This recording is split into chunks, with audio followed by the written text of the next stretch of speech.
Minha irmã me empurrou da cadeira e mandou eu comer no chão no jantar do aniversário do meu pai, sem saber que meu celular mudaria tudo para ela. Quando minha irmã me empurrou da cadeira no jantar de aniversário do meu pai e caí no chão de madeira, o primeiro som que ouvi foi risada, não suspiros ou silêncio. Risadas espontâneas, como de quem esperava permissão para se divertir. Meus primos riram. O marido da Vanessa, Blake, riu no guardanapo. Tia Dona escondeu um sorriso atrás da taça de vinho, como se achasse que isso tornava tudo mais educado. Minha própria mãe levantou a taça de champanhe um pouco mais alto e sorriu como se alguém tivesse acabado de fazer um brinde. Essa era a casa e a sala de jantar do meu pai, com o acabamento de gesso que ele sempre quis e que paguei $34.000 para instalar há 2 anos. O 71º aniversário do meu pai. E cada pessoa que estava rindo de mim ali sabia, com total certeza, quem tinha pago pelo jantar à sua frente. Olhei do chão para minha irmã, de pé sobre mim com um vestido creme da Reformation, braços cruzados, me olhando como se fosse uma mancha a ser limpa. Não seja dramático, Daniel, disse Vanessa. Você devia agradecer por termos te convidado. Eu me levantei devagar, sem gritar, sem chorar.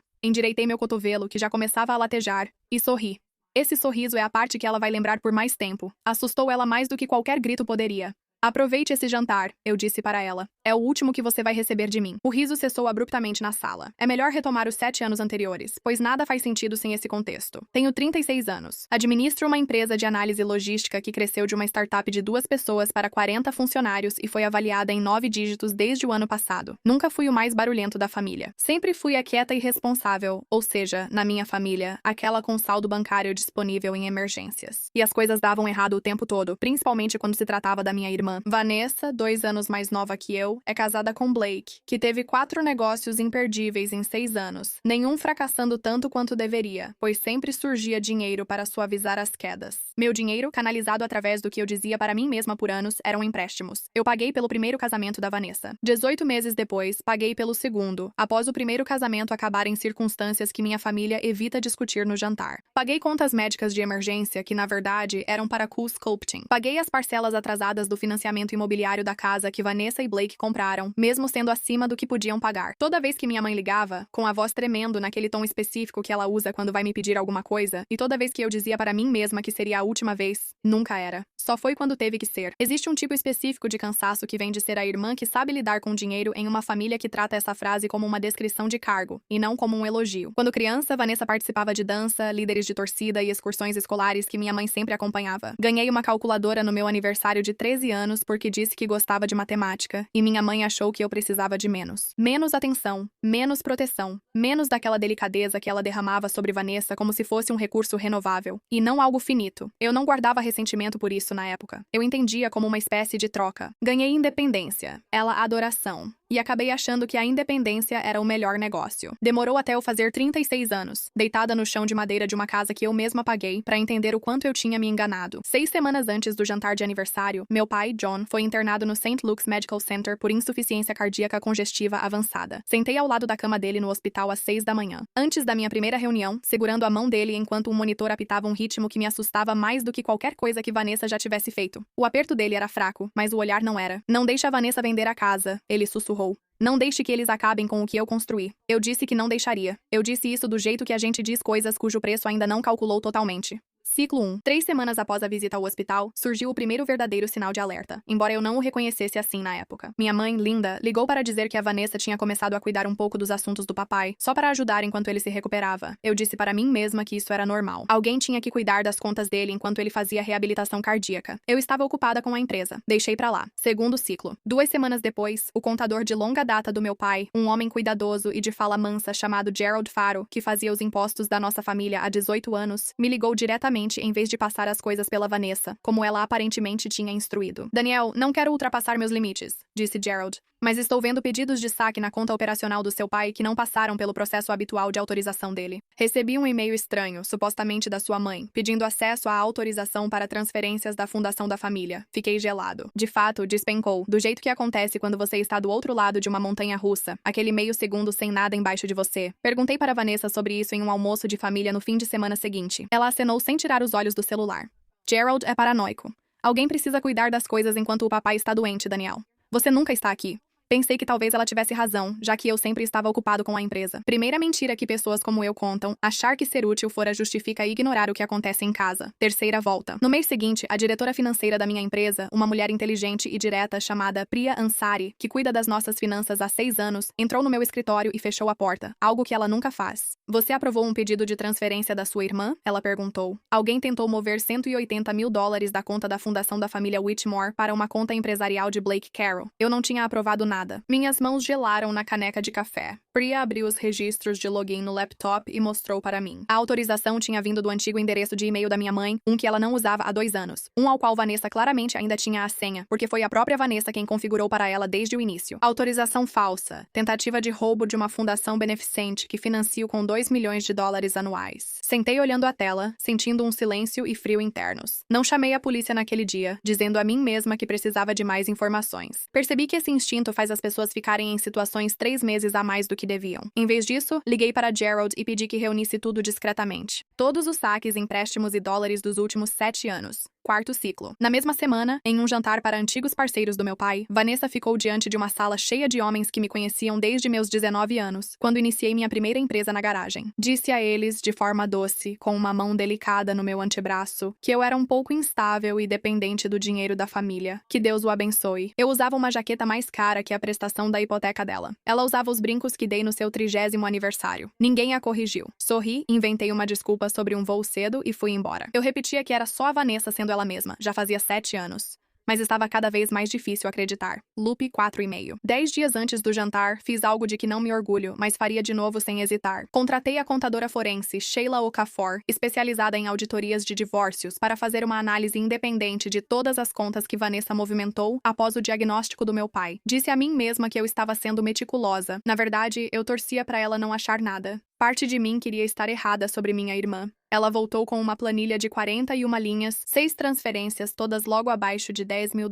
para evitar alertas bancários, foram feitas da conta operacional do meu pai em 5 semanas para uma conta conjunta de Vanessa e Blake. Sheila chamou isso de fracionamento. Alguém que já fez isso antes ou leu o suficiente para saber como fazer, ela me disse ao telefone com a voz cuidadosamente neutra, daquele jeito profissional de quem sabe que está prestes a detonar algo na sua vida. Isso não é gasto por impulso, Daniel. Isso é um plano. Fiquei pensando nessa palavra por muito tempo. Plano. Não desespero ou fraqueza em um ano difícil. Um plano feito em etapas discretas abaixo do limite de comunicação, colocado em prática contra um homem doente que confiou à filha seus assuntos durante a recuperação. Li a planilha com mãos firmes. Elas começaram a tremer 10 minutos depois, quando aqueles números realmente me atingiram. Loop 5. 3 dias antes do jantar de aniversário, conversei sozinha com meu pai no escritório, enquanto ele ainda tinha forças. Perguntei se ele entendia o que se passava com suas contas. Ele parecia cansado, mas não pelo coração.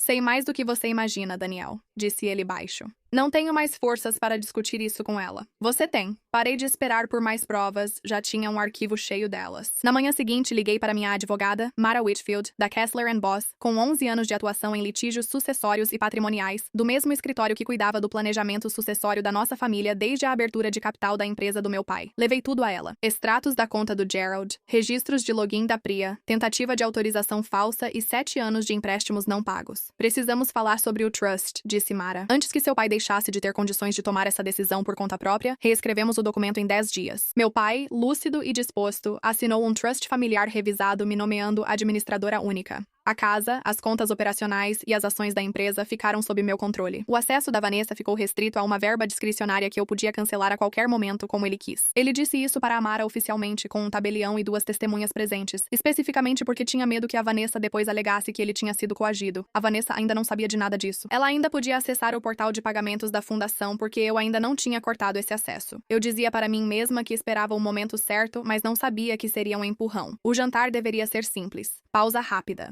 Para mais histórias como essa e com mais qualidade, acesse meu Spotify na descrição. O 71º aniversário do meu pai foi na casa dele. Evitei que a casa fosse para a execução hipotecária 4 anos antes, quando o segundo investimento de Vanessa e Blake fracassou e levou junto os pagamentos da hipoteca. Organizei e paguei o buffet. Sentei na mesa que meu pai fez há 30 anos e, ao puxar a cadeira, Vanessa me empurrou. Não foi um empurrão leve, mas forte, com as 2 mãos, suficiente para me derrubar no chão de madeira. Meu cotovelo bateu e uma dor intensa subiu até meu ombro. ombro. Meu copo de água caiu junto comigo, o gelo deslizando pelo assoalho, um cubo parando encostado no meu dedo, gelado e absurdo. Há 30 segundos era só um jantar comum. Agora eu estava no chão da casa, cujo refinanciamento tinha minha assinatura e o cômodo faltava. Ouvi a cadeira do Blake ranger quando ele se inclinou para ver melhor. Minha prima Ashley disse, "Meu Deus", no tom usado para algo encantador, não alarmante. A planilha de 41 linhas da Sheila estava naquele momento sem abrir, num e-mail no meu celular, a 15 centímetros da minha mão no chão. Lembro de pensar com uma clareza inquietante que nunca estive tão preparada para um momento quanto para esse, e ninguém sabia disso. Vou ser honesta sobre essa sensação, pois muitos acham que o pior é o físico. Não foi. O pior foi olhar do chão e ver que todos na mesa, minha mãe, tia, primos, marido da minha irmã, decidiram juntos que aquilo era engraçado, que eu era engraçada. 7 anos de limites invisíveis, e o grupo concordava que eu merecia o chão. Levantei. Não gritei. Olhei para Vanessa de vestido creme, sorri e disse que aquele seria o último jantar às minhas custas. Ela perguntou o que significava, já menos arrogante. Não respondi. Peguei o celular, acessei o app do banco, entrei no portal do Trust e no console administrativo da fundação. Cancelei ali mesmo à mesa a autorização para transferências dela, o acesso ao cartão e a mesada, os 3, enquanto ela assistia. Meu celular vibrou na minha mão. Acesso revogado, o sorriso da Vanessa sumiu. "O que você fez?" Guardei o celular no bolso. Terminei o jantar, disse, e fui embora. De manhã, tinha 73 chamadas perdidas. Minha mãe, 19 vezes. O número do meu pai, 2 vezes, o que me preocupou até lembrar que ele mal segurava um telefone naquela semana. Provavelmente era a Vanessa ligando do telefone dele. E a própria Vanessa, 31 vezes. Tia Dona, 4 vezes como testemunha de caráter em um caso onde ninguém pediu sua opinião. Até a corretora da Vanessa me ligou de alguma forma, o que me mostrou exatamente qual tinha sido o primeiro passo da Vanessa naquela noite. Tentar ver o que ela ainda podia vender antes que o bloqueio entrasse totalmente em vigor. Não atendi nenhuma dessas ligações. Sentada descalça no apartamento, com chá Earl Grey esfriando e a chuva nas janelas, vi meu celular vibrar no balcão como querendo escapar. Não me sentia culpada. Isso me surpreendeu mais do que qualquer coisa naquela semana. Eu estava lúcida, como quem tem um diagnóstico que explica 8 meses de sintomas. Às 3h14 recebi uma mensagem da Vanessa. "Sua louca, não pode cortar a gente assim." Digitei. "Você tem 30 dias nos termos do trust que o papai assinou. Leia a seção 4. Depois, ela ligou 11 vezes seguidas. Deixei todas tocarem sem atender. Na manhã seguinte, enfaixei o cotovelo, agora roxo e feio, e fui ao escritório como numa terça comum. Renata, minha assistente, me encontrou no elevador antes mesmo de eu chegar à minha mesa. "Sua irmã está lá embaixo", disse ela. "A segurança não deixa subir sem horário marcado." "Ótimo", respondi. 1 hora depois, apareceu minha mãe. Usava pérolas, maquiagem impecável como no jantar de 2 noites antes, mas com os olhos vermelhos. Ela sentou-se à minha frente e não perguntou sobre meu cotovelo, nem se eu tinha me machucado. "Como você pôde fazer isso com sua família?" perguntou. Empurrei uma pasta para ela. Dentro estavam 7 anos de documentos que Gerald me ajudou a reunir. Cada transferência, cada empréstimo de emergência, cada pagamento atrasado da hipoteca, cada centavo com datas e valores exatos. "Como deixou ela empurrar sua filha no chão, na casa que sua filha paga?" Ela não respondeu.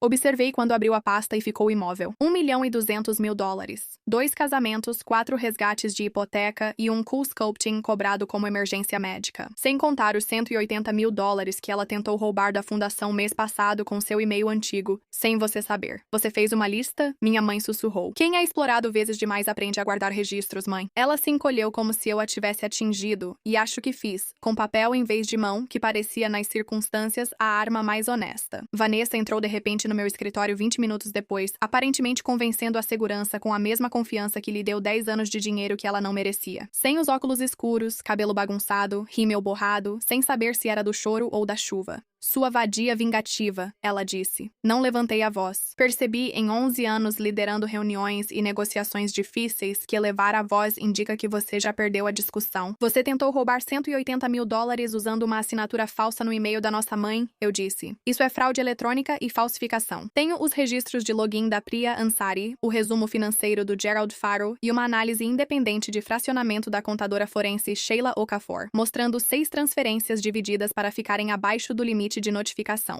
Tudo pronto para entregar ao Promotória do Condado de Sacramento hoje. Você tem uma opção: assinar uma correção por escrito reconhecendo os valores devidos e reembolsar os custos legais da fundação. Renuncie de todos os conselhos financiados por mim, inclusive do cargo no fundo beneficente do papai, e mantenha-se afastado do meu escritório e equipe para sempre. Ou denuncio a fraude hoje e você explica os registros de login e o fracionamento ao detetive, não a mim." Ela riu, seca e tensa. Aquele tipo de riso que sai quando a alternativa é chorar na frente de alguém que você passou a vida inteira subestimando. Você está blefando, ela disse. Peguei meu telefone e liguei para Mara no viva voz, deixando a chamada tocar para que todos na sala pudessem ouvir quando ela atendeu. Mara, eu disse quando ela atendeu, protocole o dossiê de fraude na promotoria hoje. Informe ao conselho da fundação que Vanessa Caro está permanentemente impedida de ocupar qualquer cargo, remunerado ou não. Entendido, Daniel, respondeu Mara calmamente ao telefone. Exatamente o tom de quem já fez isso várias vezes e fará de novo sem se preocupar. Vou notificar o conselho em 1 hora. Vanessa ficou surpresa. Você não pode. Já fiz, respondi. Minha mãe sentou-se sem ser convidada diante da minha mesa, encarando a pasta como se ela pudesse atacá-la se desviasse o olhar. Pela primeira vez, ninguém na sala ria de mim. O relatório de fraude foi enviado à promotoria do Condado de Sacramento na quinta-feira. O detetive Marcus Feld, há 16 anos na unidade de crimes financeiros, colheu meu depoimento, além dos registros de login da Priya e a análise de assinatura digital solicitada por Gerald a um perito em documentos. Vanessa foi acusada de falsificação e tentativa de furto de grande valor no mês seguinte. A advogada negociou reduzir as acusações para uma infração, com restituição total e 3 anos de condicional, mas o registro continua permanente e pesquisável, aparecendo em verificações de antecedentes para sempre. O quarto empreendimento comercial de Blake, aquele para o qual os $180 mil